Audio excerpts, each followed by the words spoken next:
Dans cette vidéo, nous allons procéder à l'installation du pare-feu pfSense. pfSense déjà qui est une distribution de pare-feu open source basée sur FreeBSD.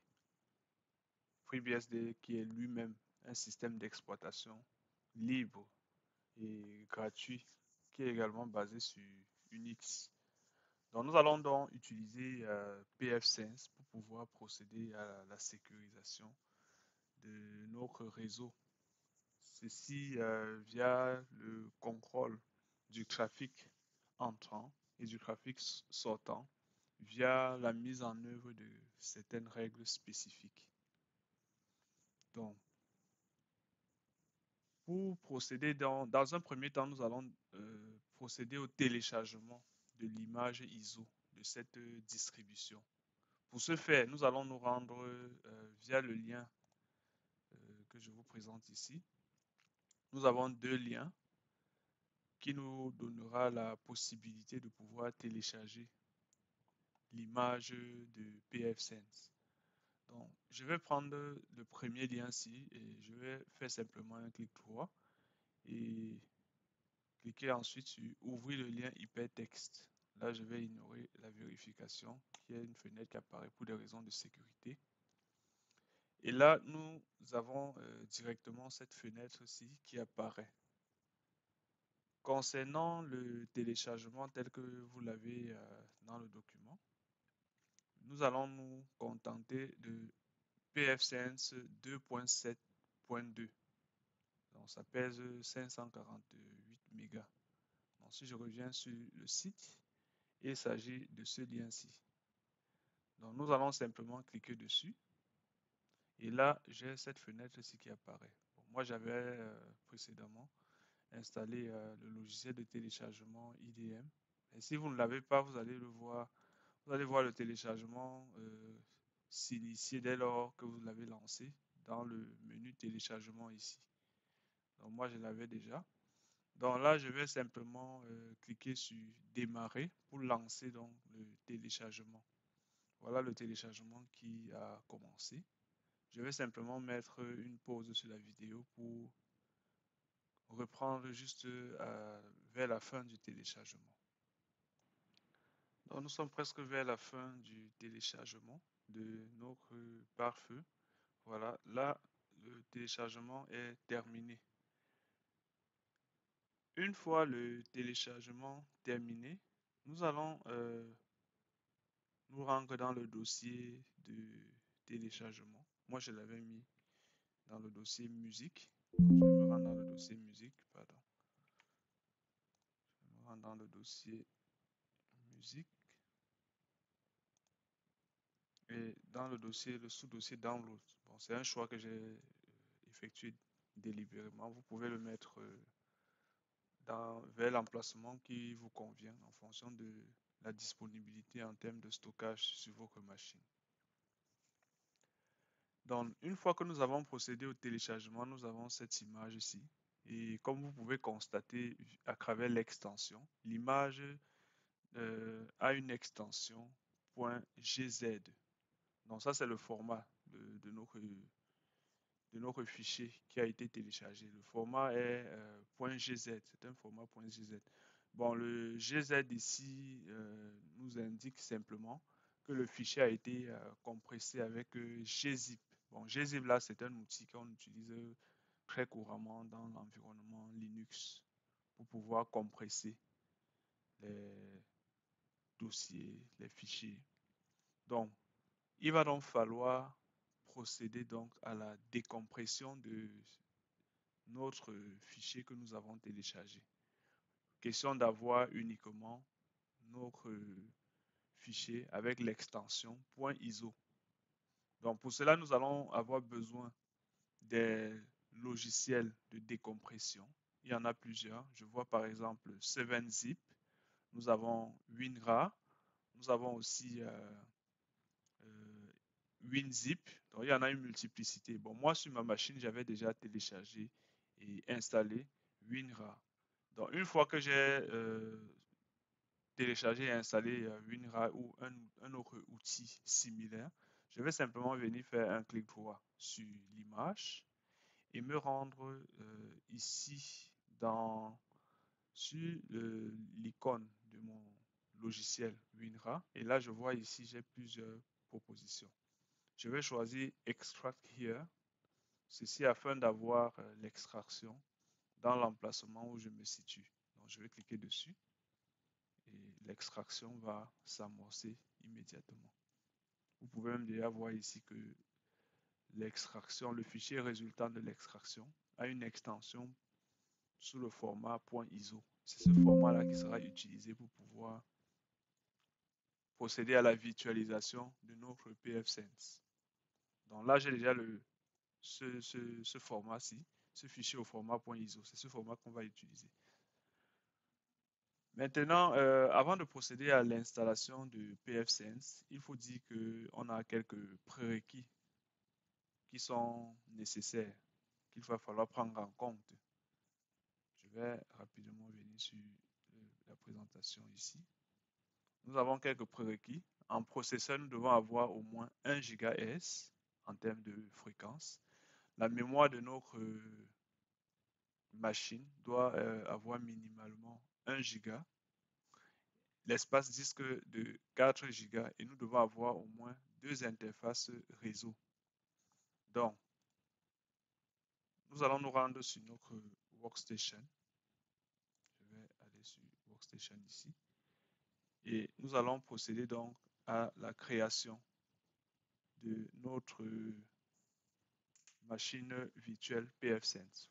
Pour ce faire, je vais cliquer ici sur Create a New Virtual Machine. Là, je vais choisir le mode avancé pour avoir un peu plus de détails dans l'installation de notre machine virtuelle. Donc, je vais cliquer sur Next. Concernant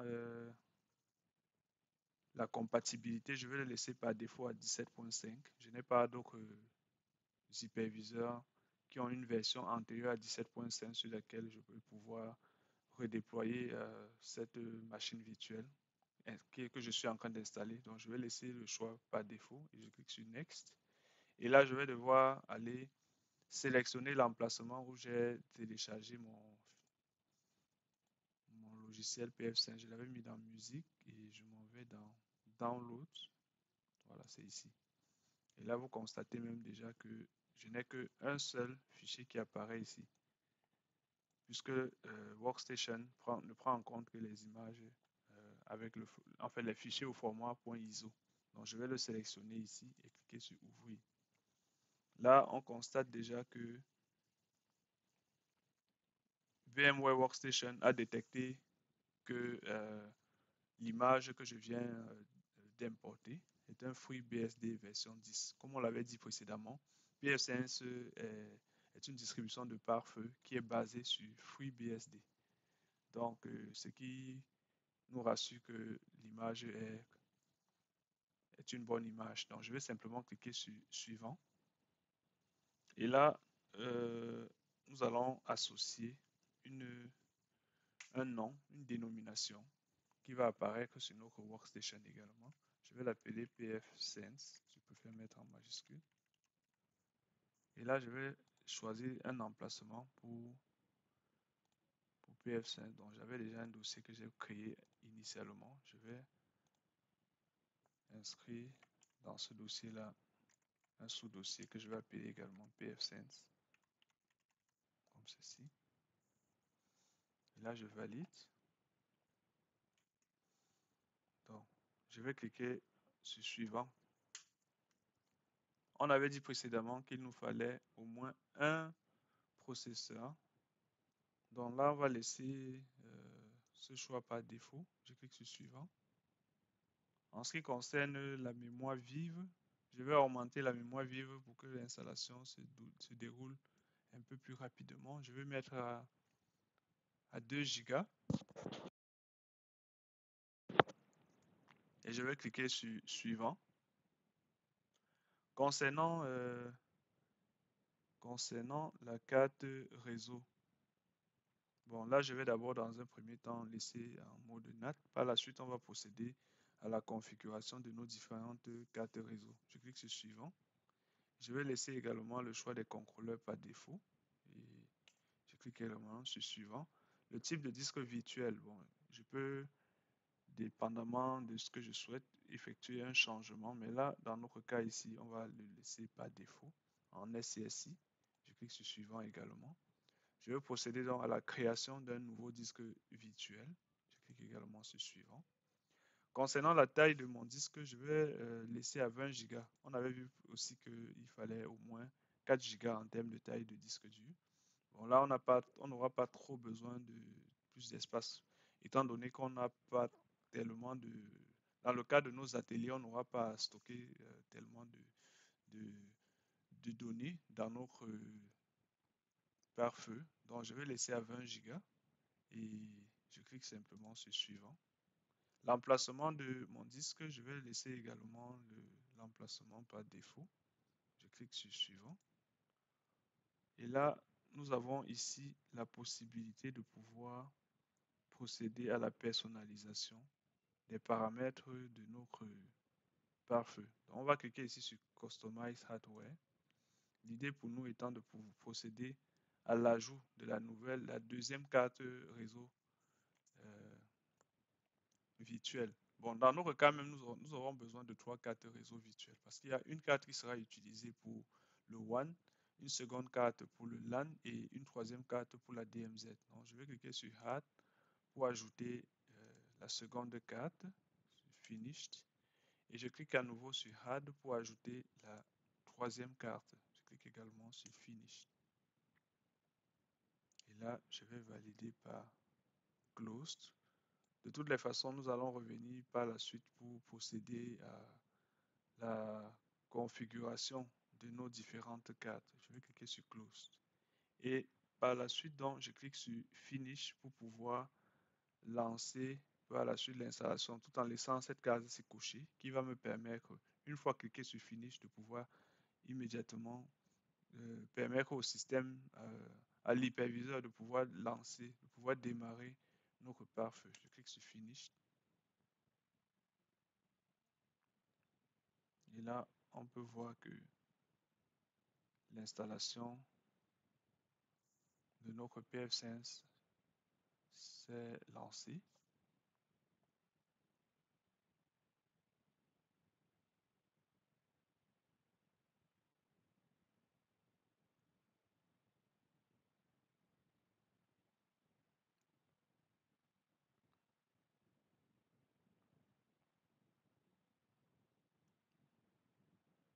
Donc, nous avons cette fenêtre-ci qui apparaît après que nous ayons lancé, que nous ayons démarré notre machine virtuelle. Donc, nous allons simplement appuyer sur Entrée pour valider, pour accepter les termes légaux et les conditions d'utilisation de ce logiciel. Donc, je vais appuyer sur Entrée. Nous avons ici cet écran de l'installation de pfSense qui nous propose plusieurs options. Nous avons Install pfSense qui va donc nous permettre de commencer le processus d'installation standard de pfSense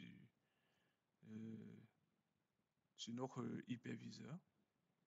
Donc, en effectuant le choix de cette première option, nous allons avoir un guide à travers les différentes étapes requises pour l'installation. Nous avons aussi un second choix, Rescue Shell. Donc, Rescue Shell ici, cette option va ouvrir un shell qui n'est rien d'autre que l'interface de ligne de commande pour procéder à des opérations de sauvegarde. Donc, ici, c'est utile si on a besoin de faire des dépannages avancés, récupérer éventuellement aussi le système après panne. Donc, on va pas faire ce choix-là. Nous avons aussi recoverconfig.xml. Donc, c'est cette option-ci qui est utilisée spécifiquement pour récupérer le fichier config.xml, comme vous le voyez là, à partir d'une installation précédente. Donc, le fichier config.xml, c'est un fichier qui va contenir tous les paramètres de configuration de pfSense. Donc, elle est beaucoup plus utilisée quand nous voulons procéder à la réinstallation de pfSense en restaurant les paramètres précédents, donc sans avoir besoin de procéder à une nouvelle reconfiguration. Mais dans notre cas ici, nous sommes dans le cadre de l'installation d'une nouvelle machine virtuelle pfSense. Donc nous allons opérer le choix de la première option, Install pfSense, et nous allons appuyer sur Entrée pour valider le premier choix. Nous avons par la suite donc des options ici de partitionnement de notre disque. Nous avons d'abord la première option qui est Auto ZFC, qui va donc nous permettre de configurer donc automatiquement le disque avec le système de fichiers ZFC. La seconde option, dénommée guide UFS Disk Setup. Donc ici, c'est un guide de l'utilisateur dans une installation détaillée. Donc, bon, là, ici, c'est beaucoup plus lorsqu'on veut effectuer une installation sur le système de fichiers ZFC avec des options de configuration avancées comme le mirroring, la redondance accrue. Nous avons aussi la troisième option qui est Manual Disk Setup Expert. Bon, là, c'est beaucoup plus pour des utilisateurs avancés. Nous n'allons pas effectuer ce choix. Nous avons la dernière option qui est Shell, qui va nous offrir un terminal pour une configuration manuelle via la ligne de commande. Bon, là, c'est également un tout petit peu complexe. Donc, nous allons simplement nous en tenir à la première option. Donc, nous allons sélectionner Auto ZFC et appuyer sur Entrée pour valider notre choix. Donc, nous allons également ici appuyer sur Entrée pour procéder à l'installation. Rendu à ce stade-ci, nous avons plusieurs options disponibles. Nous avons d'abord la première option, Strip No Redundancy. Donc, cette configuration-ci va permettre de répartir les données entre plusieurs disques. Mais là, on n'aura pas de redondance, qui sous-entend que si un disque, parmi les disques que nous avons choisis pour la répartition des données, si un disque est défaillant, toutes les données seront perdues. Donc, cette option-ci est beaucoup plus utilisée pour les meilleures performances. Mais on n'a pas de redondance ici. La seconde option, qui est Mirror, cette option-ci va nous permettre donc d'avoir les données écrites à l'identique sur au moins deux disques, ce qui va nous permettre donc une récupération complète des données en cas de défaillance d'un disque. Donc là, c'est cette option-ci qui va nous offrir la redondance. La troisième option, qui est le RAID 1, donc cette option-ci va également permettre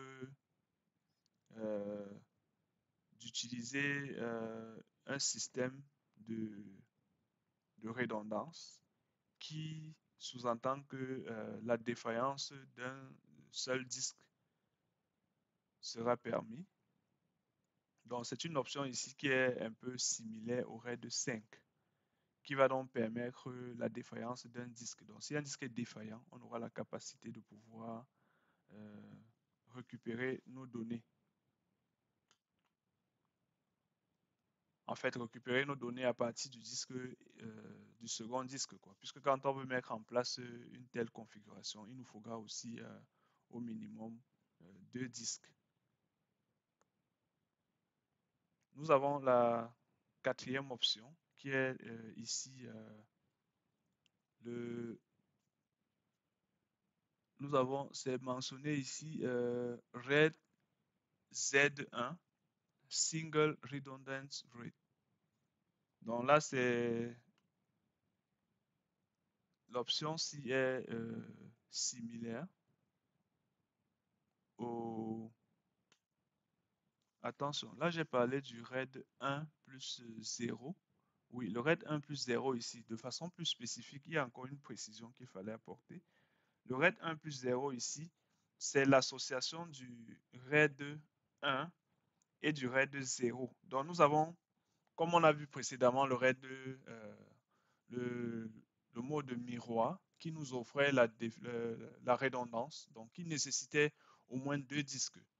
Donc si nous avons deux disques, en cas de défaillance d'un disque, le second va continuer à fonctionner de façon transparente.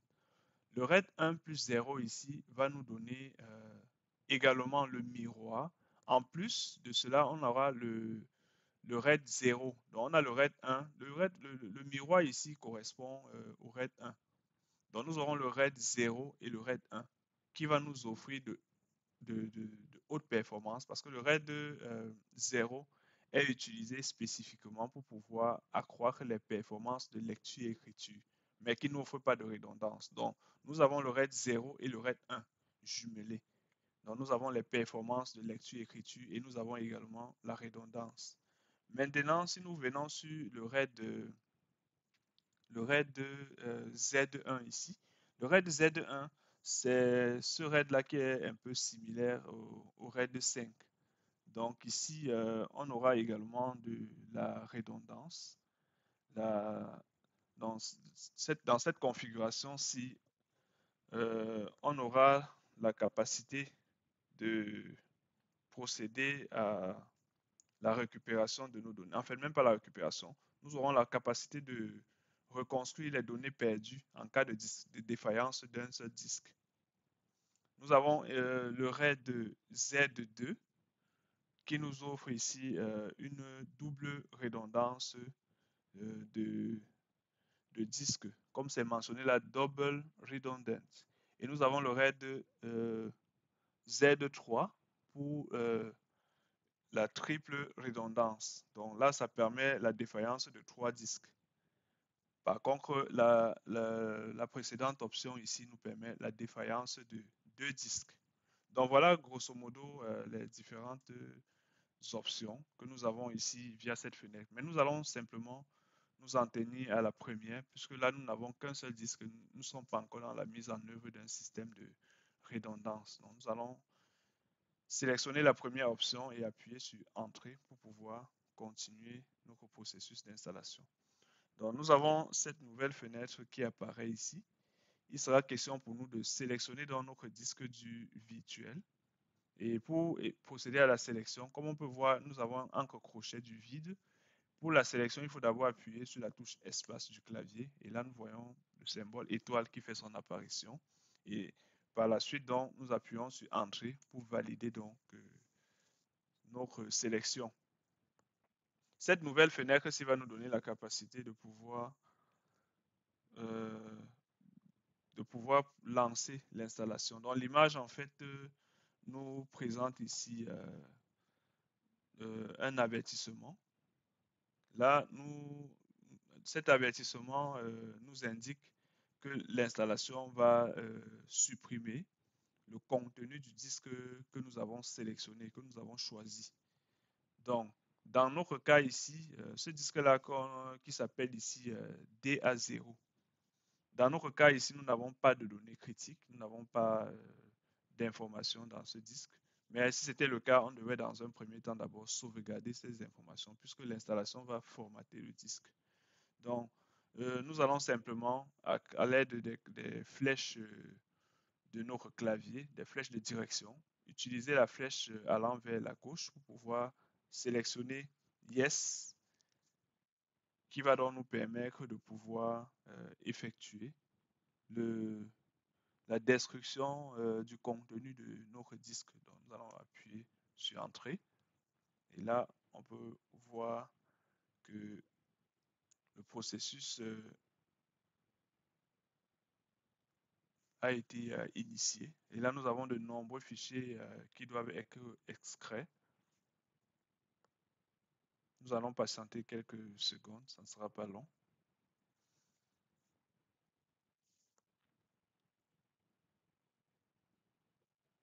Une fois l'extraction terminée, nous avons cette nouvelle fenêtre qui apparaît, qui nous indique qu'il va falloir procéder au redémarrage de la VM pour pouvoir terminer donc l'installation. Donc on va simplement appuyer sur Entrée pour lancer le redémarrage.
Voilà, rendu à ce stade, nous pouvons constater que l'installation est terminée. Et comme vous pouvez le voir, nous avons deux interfaces qui apparaissent dès la fin de l'installation. L'interface WAN et l'installation LAN. L'interface LAN, autant pour moi. Comme nous le constatons également, l'interface WAN n'a pas d'adresse IP, ce qui sous-entend que mon pfSense n'est pas encore connecté à Internet. L'interface LAN, par contre, a déjà une IP par défaut en 192.168.1.1. Donc, ce que nous allons faire dans la suite, nous allons procéder donc à la configuration déjà des cartes réseau pour pouvoir permettre à notre pfSense de pouvoir accéder à Internet. Mais avant de poursuivre l'installation, il sera opportun de revenir un temps soit peu sur la topologie qui sera utilisée dans notre atelier. Donc je vais le faire, je vais le mettre en mode diaporama pour que ce soit visible. Donc nous allons avoir dans notre topologie ici d'abord un réseau local, un LAN, euh, qui est constitué des machines en 172 ayant pour IP l'adresse de classe B en 172.16.1.0. Et nous avons notre pfSense ici. Ce pfSense aura une interface LAN qui sera reliée à ce LAN que j'ai présenté précédemment. Donc nous avons cette liaison-là et l'interface LAN de notre pfSense, dans notre cas, nous allons le configurer en 172.16.1.254. Donc ce sera la gateway qui sera utilisée par toutes les machines de ce réseau local. Nous avons également un autre LAN. Bon, c'est clair, comme vous voyez sur cette présentation, par défaut, cette interface est en 192.168.1.1, comme vous avez vu ici sur le pfSense ici. Nous avons ça en 192.168.1.1. Donc nous allons procéder à la modification de cette adresse IP comme présenté dans notre architecture. À côté donc de cela, nous allons avoir une DMZ. Donc, la DMZ sera constituée fondamentalement des serveurs. C'est cette zone-là qui aura des restrictions un peu plus strictes en termes d'accès. Donc, pour tous ceux qui vont devoir accéder à la DMZ passant par le WAN ou encore passant par l'interface, la première le premier LAN que nous avons ici. Donc, nous allons avoir des serveurs dans cette interface, dans ce LAN, dans cette DMZ en fait, qui est notre LAN. Donc, la plage sera, en fait, les serveurs qui font partie de cette DMZ auront une IP en classe C, 192.168.10.0. Donc, nous avons par exemple là ce serveur de messagerie en 192.168.10.5 avec la gateway qui sera naturellement l'interface DMZ de notre pfSense. Donc, toutes les machines, tous les serveurs qui seront dans cette DMZ auront pour passerelle l'adresse IP de l'interface DMZ de notre pfSense que nous allons par la suite configurer. Donc, comme vous voyez ici, la DMZ de notre pfSense est en 192.168.10.254. C'est l'IP que nous avons choisi dans le cadre de notre atelier. Vous allez voir classiquement aussi EM2, EM1. Bon, EM1 ici, c'est généralement sur notre workstation l'interface LAN. Vous voyez ici EM1 en 192.168.1.1 que nous allons modifier par la suite. Donc, nous allons avoir aussi notre pfSense doit être connecté à Internet. Donc là, nous avons cette image, ce qui représente la box de notre fournisseur Internet, de notre FAI. Cette box-là aura une IP et qui sera déjà liée à notre pfSense. La box, dans notre cas ici, aura une IP en 10.0.0.1. Il faut dire que le routeur, l'interface qui sera reliée à notre pfSense a généralement une IP de classe privée. Ça peut être une IP de classe A, de classe B, de classe C, ça dépend. Il n'y a rien de statique. Donc, dans notre cas ici, nous avons une IP de classe A.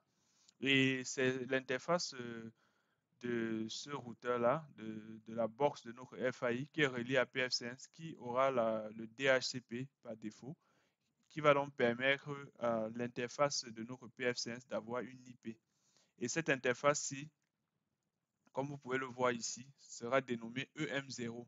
Donc l'IP ici, c'est 10.0.0.71. Ça peut varier, comme je l'ai dit tantôt. Donc, c'est ce DHCP-ci, c'est la box de notre FAI qui va fournir une IP à l'interface WAN de notre pfSense. Nous avons ici une IP en 10.0.0.71 qui s'appelle EM0. Si on revient sur notre workstation ici, vous pouvez voir ici, sur la workstation, WAN, c'est EM0. Pour le moment, comme j'ai dit, nous ne sommes pas encore connectés à Internet. C'est pour cette raison qu'il n'y a pas d'IP. On va le faire tout à l'heure. Je reviens sur l'architecture rapidement. Donc, nous avons donc la box de notre FAI qui va fournir une IP en DHCP à notre interface WAN pfSense. Et l'adresse IP que nous avons sur l'interface WAN qui sera utilisée comme gateway sera l'IP de l'interface de la box de notre FAI qui est reliée à pfSense. Dans la box de notre FAI, il y aura une autre interface qui sera en IP, qui aura une IP publique, comme c'est le cas ici, 88.100.4.1.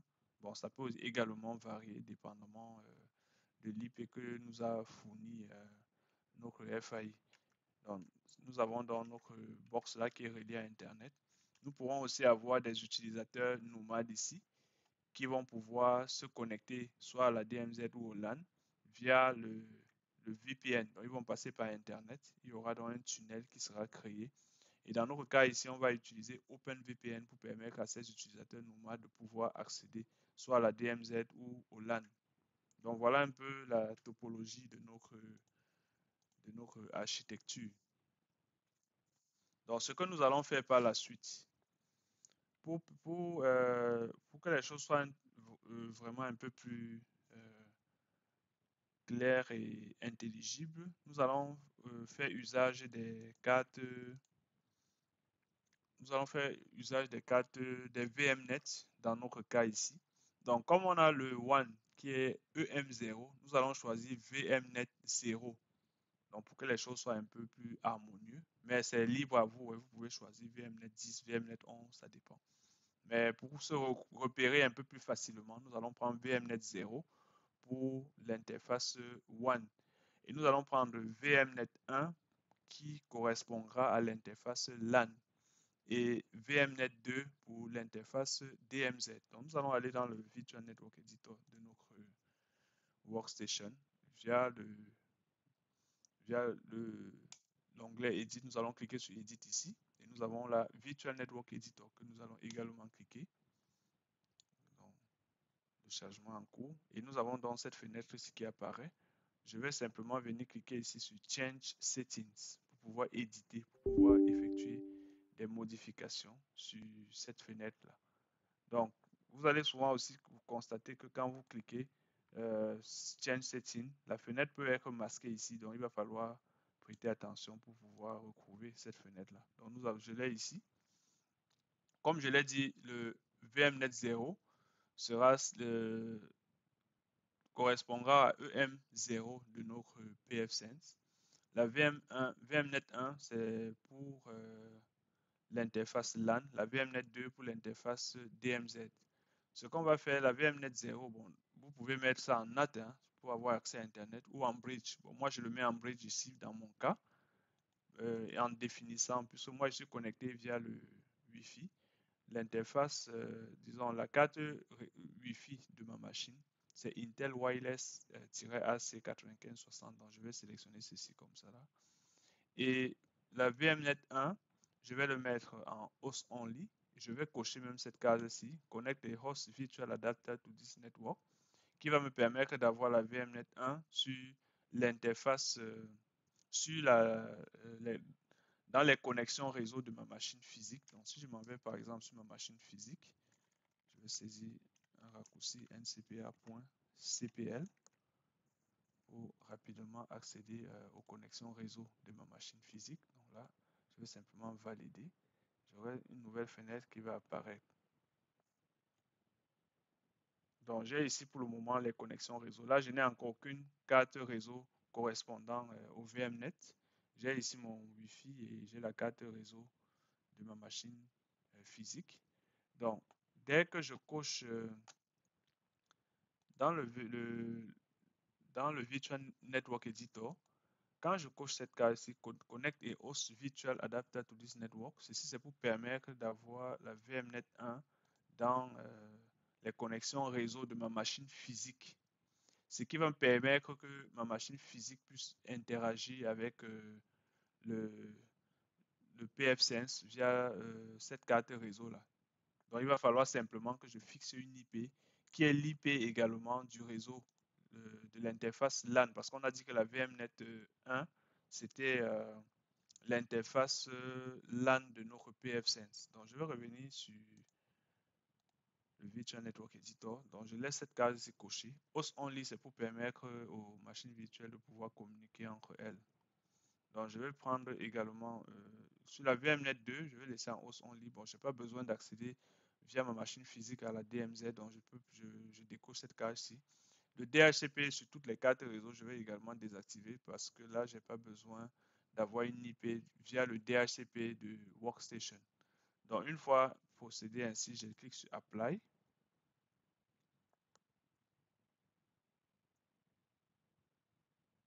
Et quand je clique sur Apply, je constate même déjà que sur ma machine physique, je vais actualiser un tout petit peu.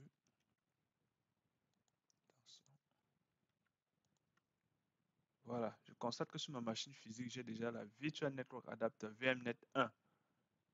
Cette carte-ci fait son apparition, comme je le présentais déjà, via la case à cocher ici. Quand je viens sur VMnet 1, j'ai coché la case Connect et Host Virtual Adapter to this network. Donc, si j'avais décoché cette case, je ne devais pas voir le VMnet 1 apparaître ici sur ma machine physique. Donc, je valide tout. Je clique sur OK. Donc, j'ai ma carte ici. Donc, je vais simplement venir sur le pfSense et associer ces différentes cartes, ces différents VMnet là aux 3 cartes réseau que j'ai déjà sur mon pfSense.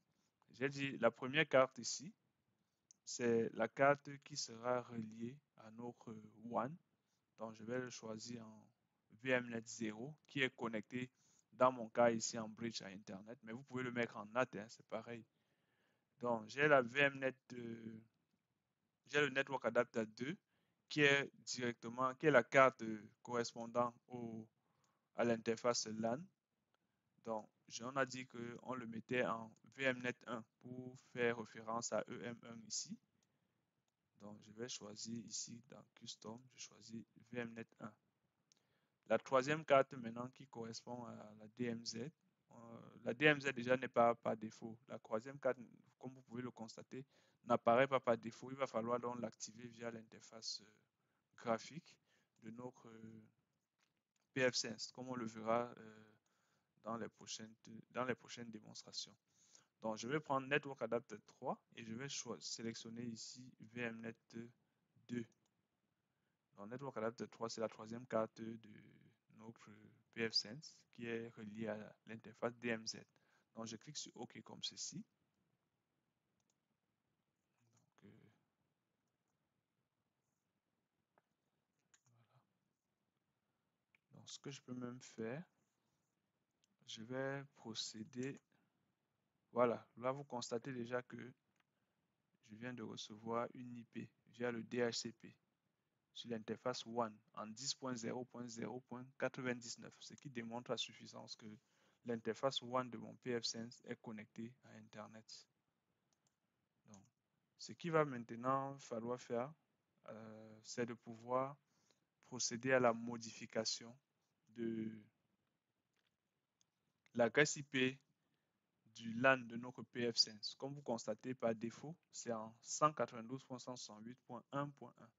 Il sera question pour nous donc de procéder à la modification de cette adresse IP. Nous avons ici plusieurs options. Logout, Assign Interface, Set Interface IP Address. C'est la deuxième option là qui va nous intéresser dans notre cas ici pour pouvoir procéder donc à la modification de l'adresse IP de l'interface LAN de notre pfSense. Donc, ce que nous allons donc faire, nous allons choisir l'option 2. Donc, nous allons ici appuyer sur, pardon, voilà, nous allons entrer la valeur 2 et appuyer sur Entrée. Là, le choix a été opéré. Donc, à ce stade maintenant, il est question pour nous de procéder à un choix. Donc, nous avons la possibilité soit de choisir l'interface WAN ou l'interface LAN. L'interface WAN, le choix correspondra au numéro 1. Pour l'interface LAN, la sélection se fera via la touche 2. Donc, je vais inscrire également encore 2 pour sélectionner le LAN de notre pfSense. J'appuie sur Entrée. Et là, on me demande de configure IPv4, IPv4 Address LAN Interface via DHCP. Bon, là, je ne vais pas effectuer la configuration via le DHCP. Donc, je vais simplement... Nous avons la possibilité de valider ce choix en appuyant sur la touche Y pour Yes ou alors N pour No. Donc là, je ne veux pas effectuer de configuration via le DHCP. Donc, j'inscris N pour No. Et là, maintenant, il sera question pour nous de pouvoir saisir l'adresse IP de manière statique de notre interface LAN. On avait dit 172.16.1.254. Donc là, je valide cette IP. La suite maintenant, c'est d'entrer le masque de sous-réseau. Ici, le masque de sous-réseau est en notation CIDR. Donc, /8/16/24. Dans notre cas ici, nous avons, si je reviens sur notre schéma, sur notre topologie, la gateway ici, qui est en 172.16.1.254, qui est l'interface, l'IP de l'interface LAN de notre pfSense, a pour masque en /24. Bon, c'est pas le masque par défaut. Donc, on va le mettre, on va choisir la valeur 24 ici, correspondant au masque de notre pfSense. Ensuite, qu'est-ce que nous avons? Nous avons ici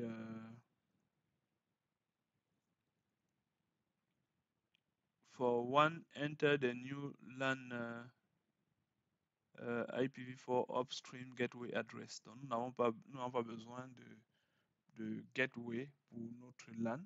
Nous allons simplement appuyer sur Entrée pour invalider cela. Et là, on nous demande de configurer en IPv6 l'interface, de procéder à la configuration IPv6 de l'interface LAN de notre pf5 via le DHCP version 6. Nous n'avons pas besoin, donc j'appuie également sur N. Je valide par entrée. Enter new LAN IPv6 address. Donc j'appuie sur entrée pour ne rien entrer, pour ne rien saisir, parce que j'ai pas, dans notre cas ici, nous n'allons pas évoluer en IPv6. J'appuie sur entrée. Do you want to enable the DHCP server for LAN? Bon, on me demande si je veux activer le DHCP pour l'interface LAN. Dans notre cas ici, on va dans un premier temps choisir N pour non. Mais via l'interface graphique, on verra comment procéder à la configuration de notre serveur DHCP. Donc, je vais appuyer sur N pour non. Et là, ici, on nous demande, est-ce qu'on veut accéder à cette interface LAN en HTTP.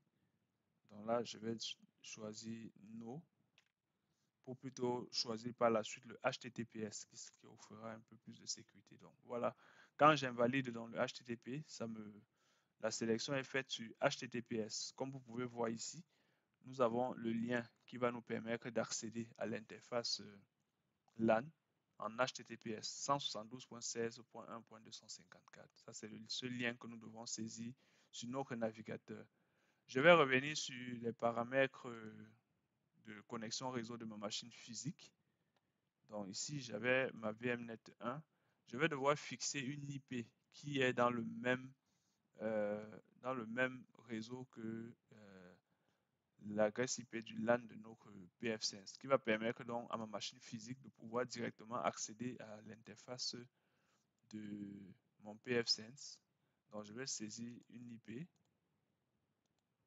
Je vais choisir 172.16.1.10 par exemple. Donc je peux choisir de 172.16.1.1 à 172.16.1.253, sachant que la 172.16.1.0, c'est l'adresse IP du réseau qui n'est pas attribuée à une machine.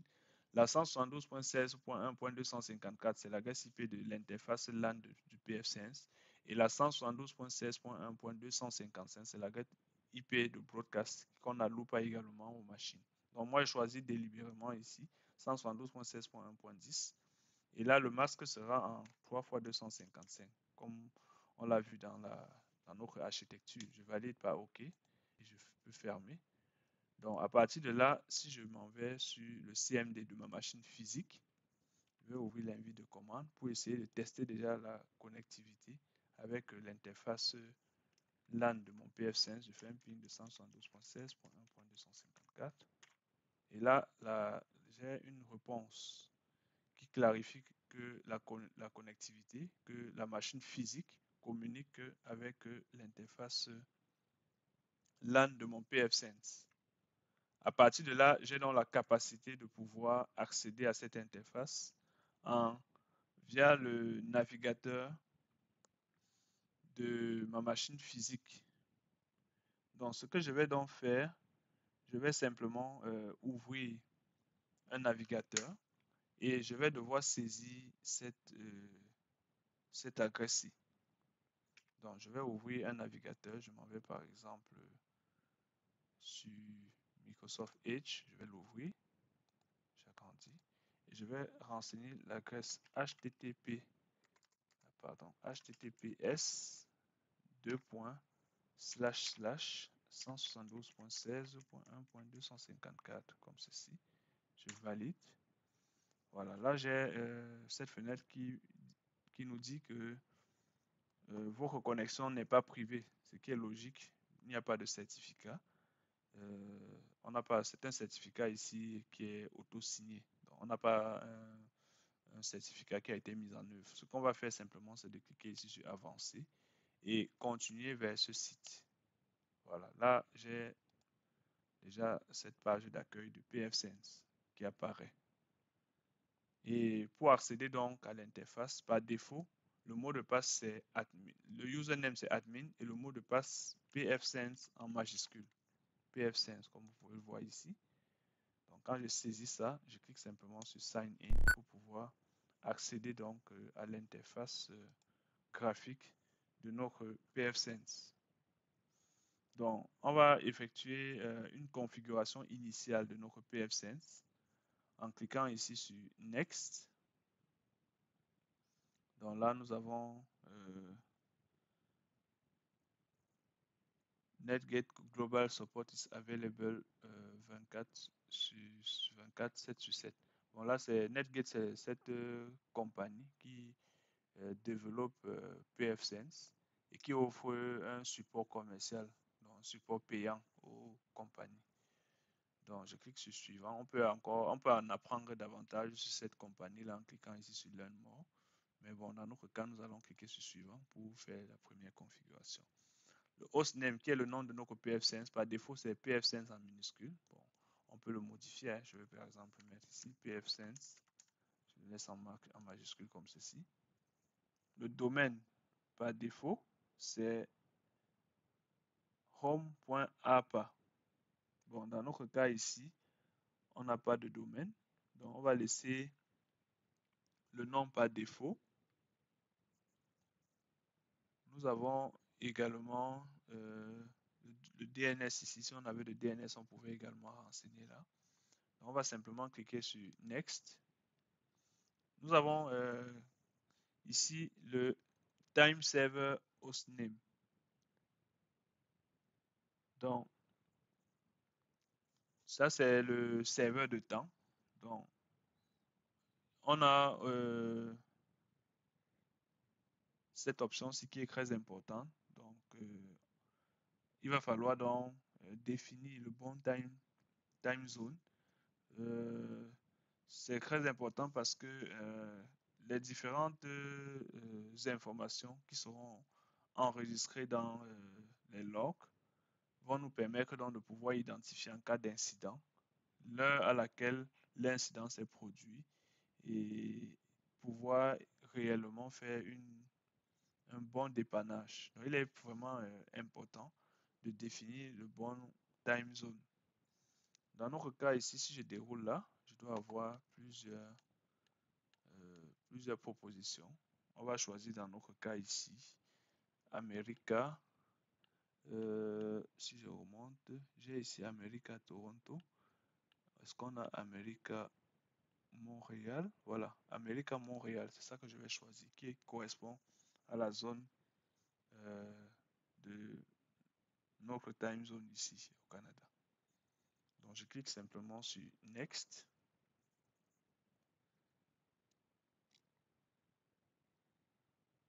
Là, ici,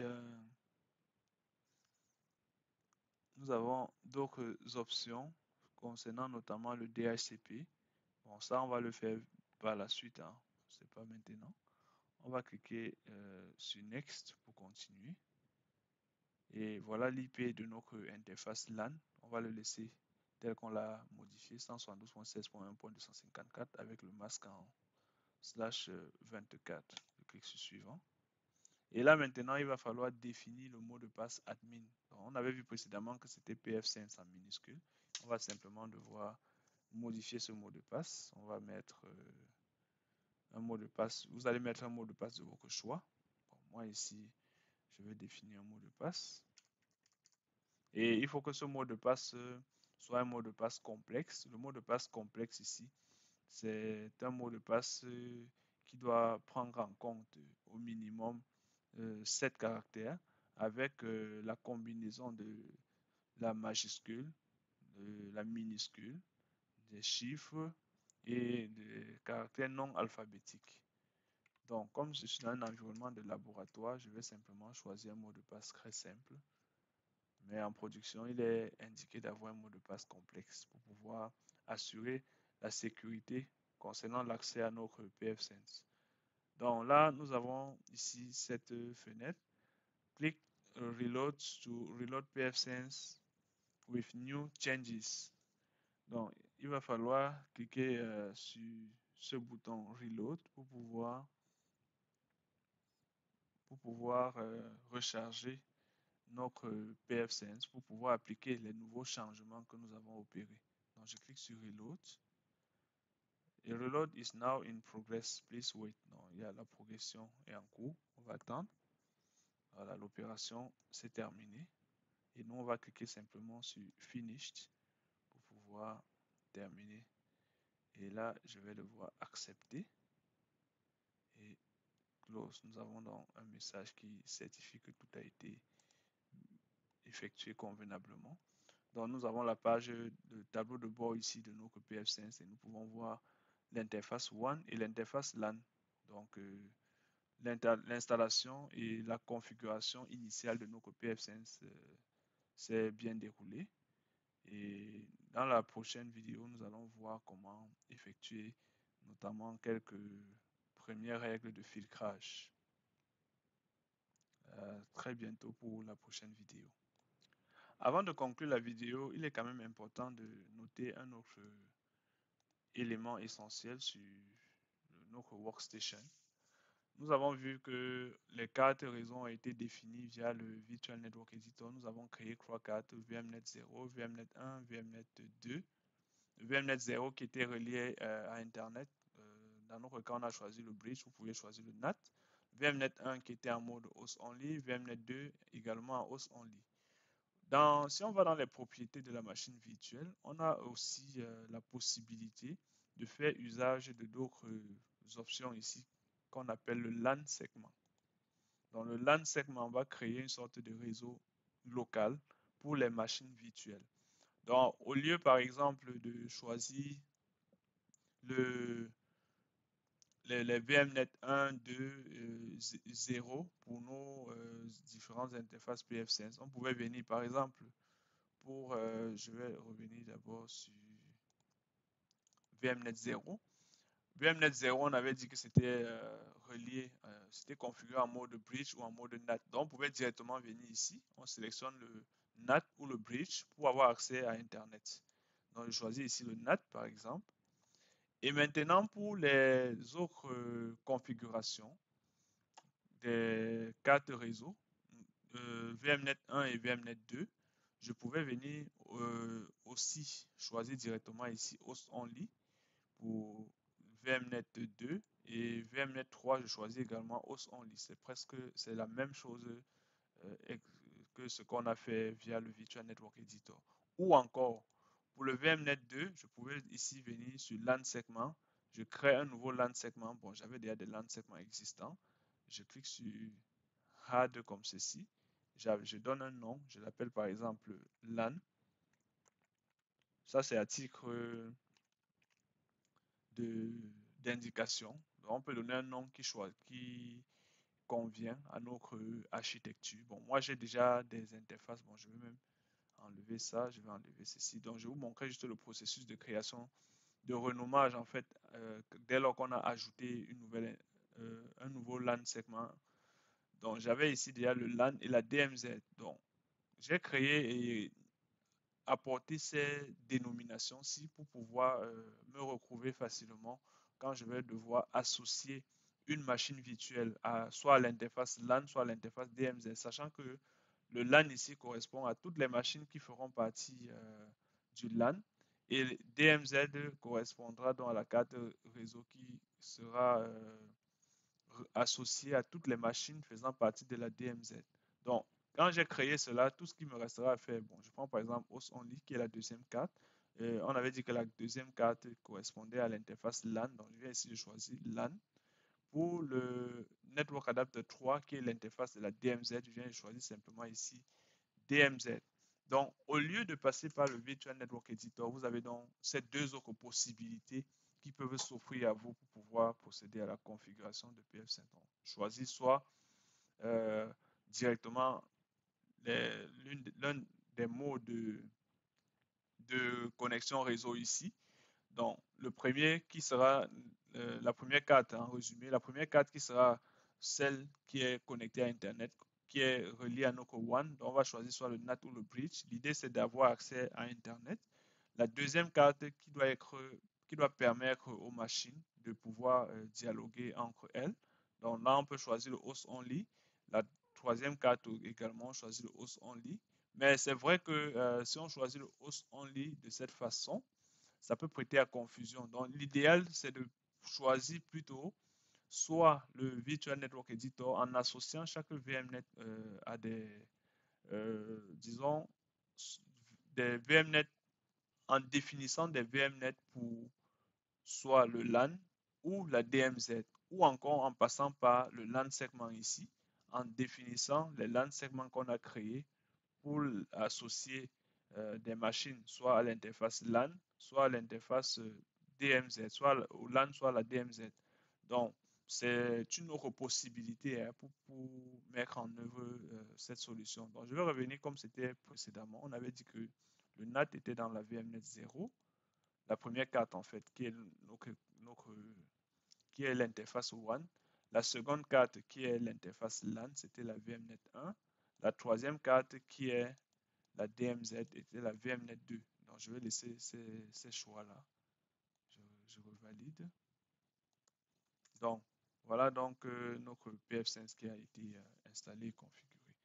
À très bientôt pour la prochaine vidéo.